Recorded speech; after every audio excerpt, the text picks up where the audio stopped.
Hello friends, welcome back to my channel Quick Kyles. Today I will be discussing with you the list of headings.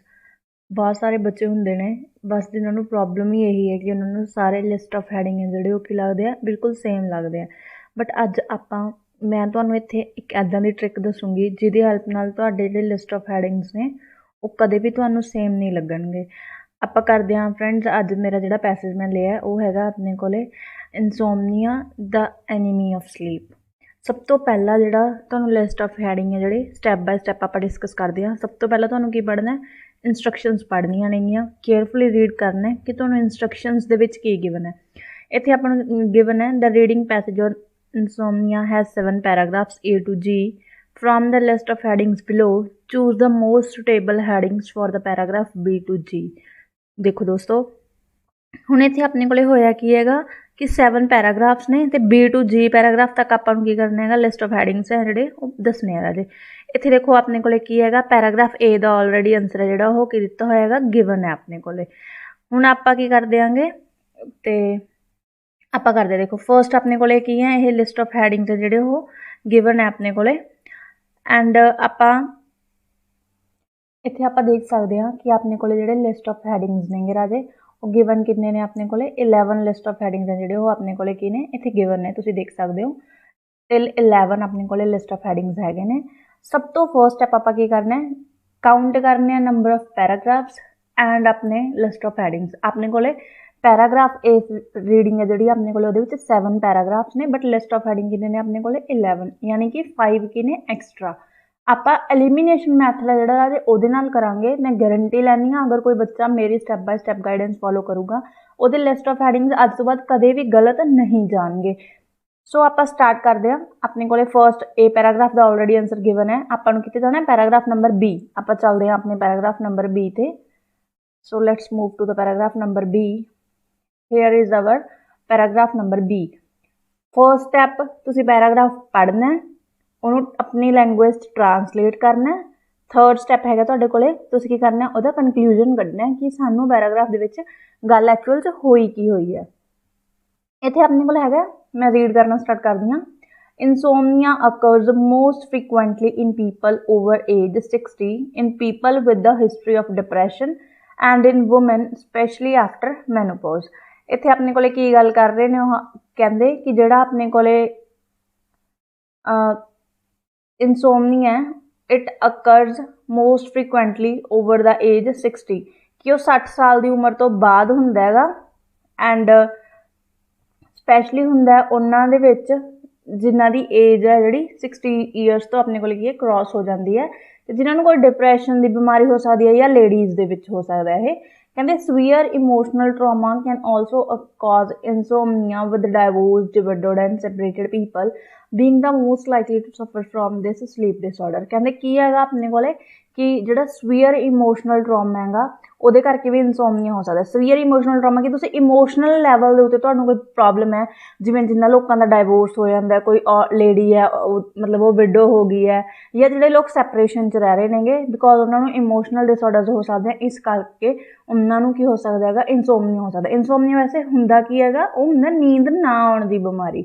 ਦੇਖੋ next ਹੈਗਾ ਆਪਣੇ ਕੋਲੇ stress, anxiety, illness and other sleep disorders such as restless legs syndrome are the most common causes of insomnia. ਕਹਿੰਦੇ ਇਸ ਤੋਂ ਇਲਾਵਾ stress, anxiety, illness ਮਤਲਬ ਕੋਈ ਬਿਮਾਰੀ ਜਾਂ ਕਿਸੇ ਨੂੰ ਕੋਈ ਡਿਸਆਰਡਰਸ ਨੇ ਜਿਵੇਂ ਉਹਨਾਂ ਦੀਆਂ ਰੈਸਟਲੈਸ ਲੈਗਸ ਹੋ ਸਕਦੀਆਂ ਨੇ, ਇਹ ਸਿੰਡਰੋਮ ਵੀ ਆਪਣੇ ਕੋਲੇ ਕੀ ਹੁੰਦਾ, ਬਿਮਾਰੀ ਹੀ ਹੁੰਦੀ ਹੈ ਇੱਕ ਤਰ੍ਹਾਂ ਦੀ। ਕਹਿੰਦੇ ਇਹ ਕਾਮਨ ਕਾਜ਼ਸ ਨੇ ਇਨਸੋਮਨੀਆ ਦੇ। An irregular work schedule, jet lag or brain damage from a stroke or Alzheimer's disease can also cause insomnia, as well as excessive use of alcohol or illicit drugs। ਕਹਿੰਦੇ ਇਸ ਤੋਂ ਇਲਾਵਾ ਤੁਹਾਡਾ work schedule irregular ਹੋ ਸਕਦਾ ਹੈਗਾ, ਤੁਹਾਨੂੰ brain damage ਹੋ ਸਕਦਾ ਕਿਸੇ ਪ੍ਰੋਬਲਮ ਕਰਕੇ, ਜਾਂ ਕੋਈ ਐਲਜ਼ੀਮਰ ਡਿਸੀਜ਼ ਕਿਸੇ ਬਿਮਾਰੀ ਦਾ ਨਾਮ ਹੈ ਉਹ ਹੋ ਸਕਦਾ। ਇਹਨਾਂ ਸਾਰੀਆਂ ਪ੍ਰੋਬਲਮਸ ਕਰਕੇ ਵੀ ਤੁਹਾਨੂੰ ਕੀ ਹੋ ਸਕਦਾ, ਇਨਸੋਮਨੀਆ ਹੋ ਸਕਦਾ। ਜਾਂ ਫਿਰ ਤੁਸੀਂ ਕੀ ਕਰ ਰਹੇ ਹੋ, ਅਲਕੋਹਲ ਬਹੁਤ ਜ਼ਿਆਦਾ ਕੰਜ਼ਿਊਮ ਕਰ ਰਹੇ ਹੋਗੇ, ਸ਼ਰਾਬ ਪੀ ਰਹੇ ਹੋ ਜਾਂ ਕੋਈ ਹੋਰ ਡਰੱਗਸ ਲੈ ਰਹੇ ਹੋਗੇ। It can also accompany a variety of mental illness. ਕਹਿੰਦੇ ਅਗਰ ਕਿਸੇ ਬੰਦੇ ਨੂੰ ਇਨਸੋਮਨੀਆ ਤਾਂ ਉਹਨੂੰ ਹੋਰ ਦਿਮਾਗੀ ਪ੍ਰੋਬਲਮਸ ਵੀ ਹੋ ਸਕਦੀਆਂ ਨੇ, ਸਾਈਕੋਲੋਜੀਕਲ ਡਿਸਆਰਡਰਸ ਵੀ ਹੋ ਸਕਦੇ ਨੇਗੇ। रीडिंग एक ऐसा मॉड्यूल है जिहदे वास्ते तुहानूं ओहदी नॉलेज होना कोई ज़रूरी नहीं है। वो किस मर्जी फील्ड तो तुहानूं रीडिंग दे देन, तुहाडी कमांड बस किस चीज़ से होनी चाहिए है, ट्रांसलेशन दे। अगर तुसीं इंग्लिश तो Hindi Punjabi what ever your mother tongue is तुसीं ओहदे च ट्रांसलेट कर लैंदे हो तां डेफिनेटली तुसीं की कर सकदे होगे, आराम नाल 7.58 ਇਹਦੇ 'ਚ ਸਕੋਰ कर सकते हो रीडिंग ਦੇ ਵਿੱਚ। ਤੇ ਲਿਸਟ ਆਫ ਹੈਡਿੰਗ ਤਾਂ ਕਦੇ ਵੀ ਗਲਤ ਨਹੀਂ ਹੋਣਗੇ ਉਸ ਤੋਂ ਬਾਅਦ। ਜੇ ਮੈਂ ਗੱਲ ਕਰਾਂ ਪੈਰਾਗ੍ਰਾਫ ਨੰਬਰ ਆਪਣੇ B ਦੀ, ਇਹਦੇ ਵਿੱਚ ਆਪਾਂ ਕੀ ਕੀਤਾ, ਇਨਸੋਮਨੀਆ ਕਿੰਨਾ ਲੋਕਾਂ 'ਚ ਹੁੰਦਾ, ਕਿੰਨਾ ਕਾਰਨਾਂ ਕਰਕੇ ਹੁੰਦਾ। ਦੇਖੋ ਇੱਥੇ ਆਪਣੇ ਕੋਲੇ ਸਪੈਸ਼ਲੀ ਰਾਜੇ ਗਿਵਨ ਵੀ ਹੈਗਾ ਕਿ ਆਪਣੇ ਕੋਲੇ ਜਿਹੜਾ ਇਨਸੋਮਨੀਆ ਉਹ ਹੋ ਕਿਹਦੇ ਕਰਕੇ ਰਿਹਾ ਹੈਗਾ। ਦੇਖੋ ਇੱਥੇ ਸੀਗਾ ਆਪਣੇ ਕੋਲੇ ਕੌਜ਼ਿਜ਼ ਆਏ ਸੀ, मोस्ट कॉमन कॉजेज ऑफ इंसोमनीया ये रहा। इंसोमनीया के जोड़े कॉजेज ने इत्थे ओहदी गल की गई हैगी कि आपां उन्ना इस पूरे पैराग्राफ च की पढ़े ने, कॉमन कॉजेज ऑफ इंसोमनीया। सो इस पूरे पैराग्राफ से आपां की पढ़िया, कॉजेज ऑफ इंसोमनीया। हुण आपां let's move to the list of headings. अपने जोड़े लिस्ट ऑफ हैडिंग सीगे आपां उत्थे चलदे आ राजे। देखो इत्थे आ गए आप लिस्ट ऑफ हैडिंग्स दे विच। वेट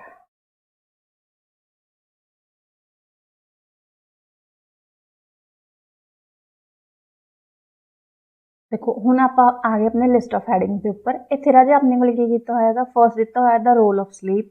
आप उहदे विच किसी भी रोल ऑफ स्लीप की गल नहीं की, इहनूं कट कर दो। सैकेंड है द इंसोमनीया ऑफ मैडिकेशन। आप इंसोमनीया की गल की बट मैडिकेशन की राजे कोई भी गल नहीं सी, इनू भी एलिमीनेट करो। Habits to promote a good night sleep, आप उत्थे किसी भी इस तरीके की हैबिट नहीं सी आपां नूं गिवन, सो इनू भी कट कर दो। वट इज़ इंसोमनीया, यदि कोई गल नहीं सी, वैसे भी ये पैराग्राफ नंबर ए का आंसर आ चुका है, सो इनू भी आपां की कर देंगे, एलिमीनेट कर देंगे। तुसीं किसी कीवर्ड नूं चक के लिस्ट ऑफ हैडिंग्स नहीं कर सकते, ਤੁਹਾਨੂੰ पूरा पैराग्राफ है जो पढ़ना ही पैना है। एंड मोस्ट इंपोर्टेंटली मैं तो ये कहूँगी भी फर्स्ट पूरा पैराग्राफ पढ़ो एंड दोबारा फर्स्ट तो लास्ट 3 लाइन्स जड़ियाँ उन्होंने एक बार अपना फोकस जमा के देखो भी एक्चुअल से गल किस चीज़ की हुई है। तो फर्स्ट तो लास्ट 3 लाइन्स जड़ियाँ पैराग्राफ दी क्लीयर कर देंगी कि इस पैराग्राफ के एक्चुअल से गल हो की रही हैगी। नैक्सट कॉम्प्लीकेशनस फॉर इंसोमैनिक्स, ये किसी भी तरीके की कोई गल नहीं हुई। गवर्नमेंट एक्शन वो भी कोई गल नहीं हुई हैगी। अवेलेबल ट्रीटमेंट फॉर इंसोमनीया, इंसोमनीया क्यों होंदा इहदी गल हुई है बट उहदे किसी भी तरीके के ट्रीटमेंट की कोई भी गल नहीं हुई हैगी। द कॉजेज ऑफ इंसोमनीया, डेफिनेटली इसकी ही गल हुई है। सो ये की है राजे तुहाडा करैक्ट आंसर है। This is your correct answer for your paragraph number B. So अपने पैराग्राफ नंबर बी का जिहड़ा आंसर है राजे वो की आ गया 8th। तुहाडे पैराग्राफ नंबर बी का जिहड़ा आंसर है that is your number 8। So आपां चलदे हां पैराग्राफ नंबर बी ते and we will be writing it as number 8। इत्थे आपां लिख दिंदे हां 1 sorry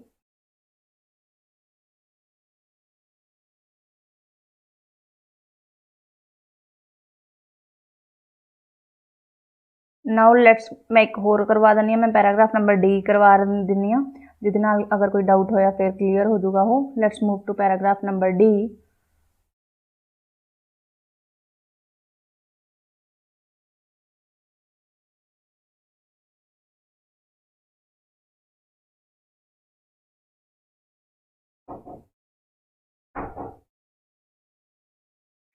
now let's move to paragraph number D. D paragraph के राजे अपन किया है health care provides diagnose insomnia in several ways. कहते हैल्थ केयर प्रोवाइडर्स ने जोड़े वो इंसोमनीया डिटैक्ट कर लेंगे। डायगनोस का मतलब होंगे भी वो पता लगा लेंगे ने। One way is to categorize insomnia by how often it occurs.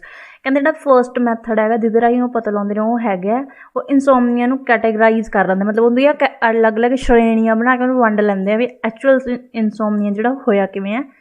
Another way is to identify insomnia by what is causing sleep deprivation। कहते अदर जो होर एक दूजा तरीका उस की है कि एक्चुअल च स्लीप भी नींद क्यों नहीं आ रही हैगी, उस चीज़ को की कर लेंगे ने आइडेंटिफाई कर लेंगे ने जिहदे राही फिर वो पता कर सकते हैं एक्चुअल च कि इंसोमनीया हो किद्दां रहेगा।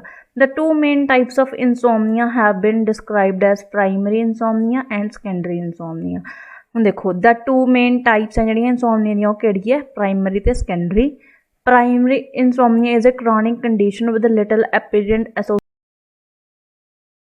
ਜਿਹੜੀਆਂ ਦੋ ਮੇਨ ਟਾਈਪਸ ਨੇ ਆਪਣੇ ਕੋਲ ਇਨਸੋਮਨੀਆ ਦੀਆਂ ਉਹਨਾਂ ਨੂੰ ਪ੍ਰਾਇਮਰੀ ਤੇ ਸੈਕੰਡਰੀ ਇਨਸੋਮਨੀਆ ਦੀ ਕੈਟਾਗਰੀਜ਼ 'ਚ ਡਿਵਾਈਡ ਕੀਤਾ ਗਿਆ। ਜਿਹੜੀ ਪ੍ਰਾਇਮਰੀ ਇਨਸੋਮਨੀਆ ਇੱਕ ਕ੍ਰੋਨਿਕ ਕੰਡੀਸ਼ਨ ਹੈ with little apparent association with stress or medical problem, ਜਿਹਦੇ ਵਿੱਚ ਕੀ ਹੁੰਦਾ ਹੈਗਾ ਆਪਣੇ ਕੋਲੇ ਕਿ ਥੋੜ੍ਹੇ ਬਹੁਤੇ ਸਟ੍ਰੈਸ ਜਾਂ ਕਿਸੇ ਮੈਡੀਕਲ ਪ੍ਰੋਬਲਮ ਕਰਕੇ ਉਹ ਇਲਨੈਸ ਹੋ ਸਕਦੀ। ਕ੍ਰੋਨਿਕ ਹੁੰਦਾ ਜਿਹੜੀ ਬਿਮਾਰੀ ਉਹ ਹੁੰਦੀ ਹੈ ਜਿਹੜੀ ਮਤਲਬ ਥੋੜ੍ਹੇ ਟਾਈਮ ਲਈ ਹੋਵੇ। The most common form of primary insomnia is psychological ਇਨਸੋਮਨੀਆ।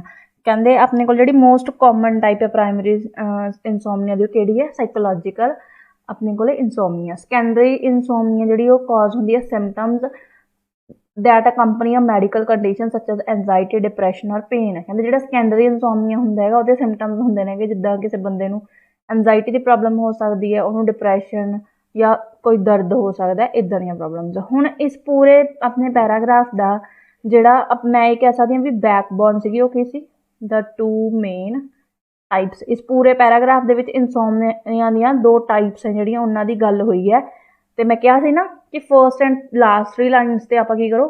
Focus ਕਰੋ। ਦੇਖੋ ਥਰਡ ਲਾਈਨ ਦੇ ਵਿੱਚ ਹੀ ਤੁਹਾਡੇ ਕੋਲੇ ਆ ਗਿਆ ਟਾਈਪਸ ਆਫ ਇਨਸੋਮਨੀਆ। ਸੋ ਆਪਾਂ ਹੁਣ ਚੱਲਦੇ ਹਾਂ ਆਪਣੇ ਲਿਸਟ ਆਫ ਹੈਡਿੰਗਸ ਦੇ ਉੱਤੇ ਤੇ ਦੇਖਦੇ ਹਾਂ ਉੱਥੇ ਆਪਣੇ ਕੋਲੇ ਕਿਹੜੇ ਕਿਹੜੇ ਆਪਸ਼ਨਸ ਨੇ ਜਿਹੜੇ ਅਵੇਲੇਬਲ ਨੇ। Let's move.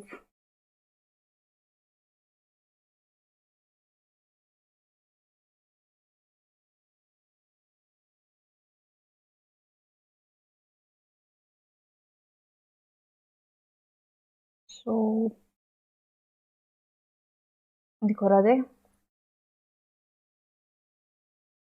ਆਪਾਂ ਰੋਲ ਆਫ ਸਲੀਪ ਦੀ ਕੋਈ ਗੱਲ ਨਹੀਂ ਕੀਤੀ, ਐਲੀਮੀਨੇਟਡ। ਇਨਸੋਮਨੀਆ ਮੈਡੀਕੇਸ਼ਨ ਦੀ ਵੀ ਕੋਈ ਗੱਲ ਨਹੀਂ ਆਈ, ਇਹਨੂੰ ਵੀ ਐਲੀਮੀਨੇਟ ਕਰ ਦਿਓ। Habits to promote a good night sleep, ਆਪਾਂ ਕਿਸੇ ਇੱਦਾਂ ਦੀ ਹੈਬਿਟ ਦੀ ਵੀ ਗੱਲ ਨਹੀਂ ਕੀਤੀ, ਇਹਨੂੰ ਵੀ ਆਪਾਂ ਕੀ ਕਰ ਦਾਂਗੇ? ਕੱਟ। What is ਇਨਸੋਮਨੀਆ? ਐਲੀਮੀਨੇਟਡ। ਕੰਪਲੀਕੇਸ਼ਨਸ, ਆਪਾਂ ਕਿਸੇ ਵੀ ਤਰੀਕੇ ਦੀਆਂ ਕੰਪਲੀਕੇਸ਼ਨਸ ਦੀ ਹੈਲਪ ਨਹੀਂ ਕੀਤੀ। ਨੈਕਸਟ ਹੈਗਾ ਗਵਰਨਮੈਂਟ ਐਕਸ਼ਨ, ਆਪਾਂ ਕਿਸੇ ਵੀ ਤਰੀਕੇ ਦੇ ਗਵਰਨਮੈਂਟ ਐਕਸ਼ਨ ਦੀ ਕੋਈ ਗੱਲ ਨਹੀਂ ਕੀਤੀ। ਅਵੇਲੇਬਲ ਟ੍ਰੀਟਮੈਂਟ ਫॉर ਇਨਸੋਮਨੀਆ, ਆਪਾਂ ਕਿਸੇ ਟ੍ਰੀਟਮੈਂਟ ਦੀ ਗੱਲ ਨਹੀਂ ਕੀਤੀ। ਦ ਕਾਜ਼ਿਜ਼ ਆਫ ਇਨਸੋਮਨੀਆ, ਆਪਾਂ ਕਿਸੇ ਕਾਜ਼ ਦੀ ਗੱਲ ਨਹੀਂ ਕੀਤੀ। ਥੈਰੇਪੀ ਸੋਲਿਊਸ਼ਨ, ਆਪਾਂ ਇਹਦੀ ਵੀ ਕੋਈ ਗੱਲ ਨਹੀਂ ਕੀਤੀ। ਆਪਣਾ ਆਨਸਰ ਕੀ ਆ ਗਿਆ? Types of insomnia. ਇਹ ਤੁਹਾਡਾ ਕੀ ਹੈ? ਕਰੈਕਟ ਆਨਸਰ ਹੈ ਤੁਹਾਡੇ ਪੈਰਾਗ੍ਰਾਫ ਨੰਬਰ ਡੀ ਦਾ। ਸੋ ਇਹ ਕੁਛ ਕੁ ਮੈਥਡਸ ਨੇਗੇ ਰਾਜੇ ਜਿਨ੍ਹਾਂ ਦੀ ਹੈਲਪ ਨਾਲ ਤੁਸੀਂ ਕੀ ਕਰ ਸਕਦੇ ਹੋਗੇ? ਆਪਣੇ ਲਿਸਟ ਆਫ ਹੈਡਿੰਗਸ ਨੂੰ ਕਰ ਸਕਦੇ ਹੋ। ਐਲੀਮੀਨੇਸ਼ਨ ਮੈਥਡ ਜਿਹੜਾ ਉਹਦੀ ਹੈਲਪ ਨਾਲ ਤੁਸੀਂ ਕਰ ਸਕਦੇ ਹੋਗੇ। ਆਪਣੇ ਕੋਲੇ ਜਿਹੜਾ ਫਰਸਟ ਸਟੈਪ ਹੈ ਤੁਹਾਡੇ ਕੋਲੇ ਤੁਸੀਂ ਕੀ ਕਰਨਾ ਹੈ? ਪੈਰਾਗ੍ਰਾਫ ਰੀਡ ਕਰਨਾ। ਸੈਕਿੰਡ ਸਟੈਪ ਹੈ ਟਰਾਂਸਲੇਟ ਕਰਨਾ। ਥਰਡ ਸਟੈਪ ਹੈ ਤੁਸੀਂ ਕੀ ਕਰਨਾ ਹੈਗਾ? ਉਹਦਾ ਕਨਕਲੂਜਨ ਕੱਢਣਾ। ਫੋਰਥ ਸਟੈਪ ਹੈਗਾ ਆਪਣੇ ਲਿਸਟ ਆਫ ਹੈਡਿੰਗਸ 'ਤੇ ਆਓ, ਉਹਨਾਂ ਨੂੰ ਐਲੀਮੀਨੇਟ ਕਰੋ ਜੋ ਤੁਹਾਡੇ ਕੋਲੇ ਮੈਚ ਨਹੀਂ ਕਰ ਰਹੇ ਹੈਗੇ। ਸੋ ਇਹ 4 ਸਟੈਪਸ ਦੀ ਹੈਲਪ ਨਾਲ ਤੁਸੀਂ ਕੀ ਕਰ ਸਕਦੇ ਹੋ? ਆਪਣੇ ਇੱਕ ਪੈਰਾਗ੍ਰਾਫ ਦਾ ਕਰੈਕਟ ਆਨਸਰ ਜਿਹੜਾ ਤੁਸੀਂ ਫਾਈਂਡ ਆਊਟ ਕਰ ਸਕਦੇ ਹੋ ਐਂਡ ਕਦੇ ਵੀ ਉਹ ਗਲਤ ਨਹੀਂ ਹੋਊਗਾ। ਜਿੱਦਾਂ ਮੈਂ ਕਰਵਾਇਆ ਇੱਦਾਂ ਕੱਟ ਕਰ ਕਰਕੇ ਕਰੋ, ਡੈਫੀਨੇਟਲੀ ਤੁਹਾਡੇ ਸਾਰੇ ਦੇ ਸਾਰੇ ਲਿਸਟ ਆਫ ਹੈਡਿੰਗ ਦੇ ਜਿਹੜੇ ਉਹ ਸਹੀ ਜਾਣਗੇ, ਮੈਂ ਗਾਰੰਟੀ ਲੈਂਦੀ ਆਂਗੀ। ਸੋ ਐਂਡ ਮੇਨ ਫੋਕਸ ਜਿਹੜਾ ਤੁਹਾਨੂੰ ਆਪਾਂ ਕਿੱਥੇ ਦੇਣਾ ਹੈ? ਫਸਟ 3 ਐਂਡ ਲਾਸਟ 3 ਲਾਈਨਸ, ਉਹ ਤੁਹਾਨੂੰ ਕਨਕਲੂਜਨ ਕੱਢਣ ਦੇ ਵਿੱਚ ਕੀ ਕਰੂਗਾ? ਹੈਲਪ ਕਰੂਗਾ। ਅਤੇ ਜਿੱਦਾਂ ਇਹ ਮੈਂ ਕਰਾਏ ਸੀ ਇਹਨਾਂ ਵਿੱਚ ਅੱਜ ਵਰਡ ਪਿਆ ਸੀ, ਕਈ ਵਾਰ ਇੱਦਾਂ ਦੇ ਵੀ ਪੈਰਾਗ੍ਰਾਫਸ ਹੁੰਦੇ ਨੇ, ਰੀਡਿੰਗਸ ਹੁੰਦੀਆਂ ਨੇ ਜਿਨ੍ਹਾਂ ਵਿੱਚ ਵਰਡ ਨਹੀਂ ਹੁੰਦੇ ਹੈਗੇ, ਆਪਾਂ ਉੱਥੇ ਕਨਕਲੂਜਨ ਤੁਹਾਡੀ ਹੈਲਪ ਕਰਦਾ ਹੈਗਾ, ਬਟ ਇੱਕ ਅੱਧਾ ਵਰਡ ਫਿਰ ਵੀ ਕਿਤੇ ਨਾ ਕਿਤੇ ਪਿਆ ਹੁੰਦਾ ਜ਼ਰੂਰ। ਸੋ ਇਹ ਸੀ ਮੇਰਾ ਅੱਜ ਦਾ ਟੌਪਿਕ। ਜੇ ਤੁਹਾਨੂੰ ਪਸੰਦ ਆਇਆ ਹੋਵੇ ਮੇਰਾ video, please subscribe to my channel Quick IELTS and help me grow. Thank you. Stay safe and stay healthy.